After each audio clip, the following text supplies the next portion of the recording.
ಜೈಲಿ ಭೇಟಿ ಕೊಟ್ಟಿದ್ರೆ ಹೌದು, ನಾವು ಎರಡನೇ ಸರ್ತಿ ನಾನು ಬಂದಿದ್ದೇನೆ ಕಲಬುರಗಿಗೆ.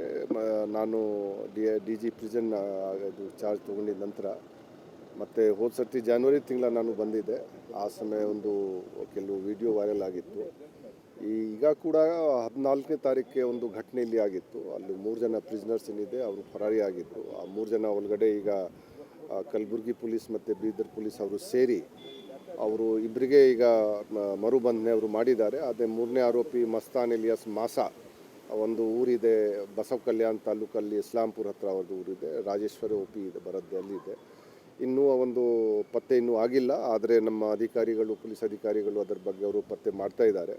ಮತ್ತು ಯಾವ ರೀತಿ ಇದು ಆಗಿತ್ತು ನಾನು ಕೂಡ ಒಂದು ಜನರಲ್ ಆಗಿ ಏನು ಇಲ್ಲಿ ವ್ಯವಸ್ಥೆ ನಡೀತಾ ಇದೆ ಅದು ಪ್ಲಸ್ ಈ ಕೇಸು ಕೂಡ ಏನಿದೆ ಅದರ ಬಗ್ಗೆ ಕೂಡ ಪರಿಶೀಲನೆ ಮಾಡಿದ್ದೇನೆ.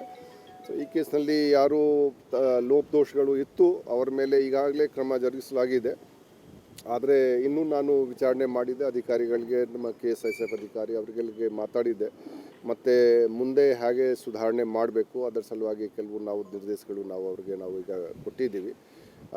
ಆ ನಂತರ ಅದರ ಜೊತೆಗೆ ಈಗ ನಾವು ಈ ಕರೆಕ್ಷನಲ್ ಸರ್ವಿಸೇಜ್ ಏನಿದೆ ಅದರ ಬಗ್ಗೆ ಸ್ವಲ್ಪ ಒತ್ತು ನಾವು ಕೊಡಬೇಕು ನಮ್ಮ ಎಲ್ಲ ಪ್ರಿಸನ್ಸ್ನಲ್ಲಿ, ಕರ್ನಾಟಕ ಪ್ರಿಸನ್ಸ್ನಲ್ಲಿ. ಸೊ ಆ ನಿಟ್ಟಿನಲ್ಲಿ ಕೂಡ ಅವರಿಗೆ ಕೆಲವು ನಿರ್ದೇಶಗಳು ನಾವು ಕೊಟ್ಟಿದ್ದೀವಿ. ಯಾಕೆಂದರೆ ನಾವು ಬಹಳ ಕಡೆ ಹೋಗಿ ಪ್ರಿಸನ್ ನಾನು ವಿಸಿಟ್ ಮಾಡಿದ್ದೇನೆ, ಅಲ್ಲೇ ನಾವು ಹೋಲಿಸಿದರೆ ನಾವು ಕರ್ನಾಟಕದ ಪ್ರಿಸನ್ಗಳು ಸ್ವಲ್ಪ ಕರೆಕ್ಷನಲ್ ವ್ಯವಸ್ಥೆ ಏನಿದೆ ಅದು ಸ್ವಲ್ಪ ಅಲ್ಲಿ ಕೊರತೆ ಇದೆ.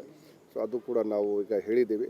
ಮತ್ತು ನಾವು ಸೆಕ್ಯೂರಿಟಿ ಹೆಚ್ಚಿಸಲಿಕ್ಕೆ ಅದು ಕೆಲವು ನಿರ್ದೇಶ ಕೊಟ್ಟಿದ್ದೀವಿ. ಸೊ ಇದು ಮಾಡಿಕೊಂಡು ನಾವು ಇದು ಬಂದಿದ್ದೀವಿ. ಈ ರೀತಿ ಘಟನೆ ಆಗಬಾರ್ದು ಮತ್ತು ಆಗಬಾರ್ದಾಗಿತ್ತು. ಆದರೆ ಯಾರು ಈಗ ಇದು ಆಗಿದೆ, ಸೊ ನಾವು ಅದಕ್ಕೆ ಈಗ ಪನಿಷ್ಮೆಂಟ್ ನಾವು ಅವ್ರದ್ದು ಒಂದು ಸಸ್ಪೆನ್ಷನ್ಲಿ 8 ಜನ ಇದ್ದಾರೆ. ಮತ್ತು ಇನ್ನೊಬ್ಬರು ನಾವು ನೈಟ್ ರೌಂಡ್ ಆಫೀಸರ್ ಬಗ್ಗೆ ವಿಚಾರಣೆ ಮಾಡಿದ್ದೆ, ಅವರಿಗೆ ಕೂಡ ನಾವಿಗೆ ಅದು ಸರಿಯಾಗಿ ಮಾಡಿಲ್ಲ. ಸೊ ಯಾವ್ಯಾವ ಕ್ರಮ ತೊಗೊಳ್ಬೇಕು ಅದು ನಾವು ತೊಗೊಳ್ತೀವಿ.